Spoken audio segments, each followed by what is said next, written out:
Hello friends, one of the more useful and long overdue features that Microsoft included in Windows 10 is the ability to make a PDF.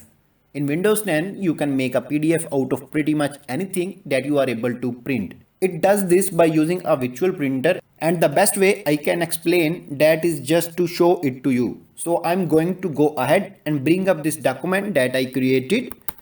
It's nothing special, just says test document, but this process works fine with any program that is able to print, whether it be Microsoft Word, whether it be your email program or a website or whatever. So I'm going to press Ctrl plus P and select Microsoft Print to PDF.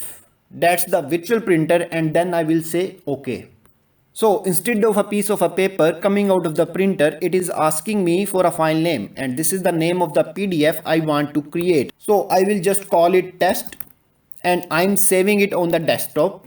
So I will hit save. It says printing, that goes away and nothing else happens. So I'm going to go ahead and close this program, and here is the document that I created, and this PDF will look exactly the same as the printout would have looked if I had printed to my normal printer. In this way, you can change any document to PDF. For example, this is an image and I want to change it into a PDF. So what you should do, just first of all double click and open that document. Now once you are inside the document, just press Ctrl plus P. Now a print dialog box will open up. Now select Microsoft Print to PDF and click on print, and now save it anywhere as per your wish. Name it anything as per your wish. Click on save, and this document, this image of yours is converted to a PDF. Hopefully you found these tips helpful. If so, be sure to press that like button. Thanks for watching, and I will see you next time.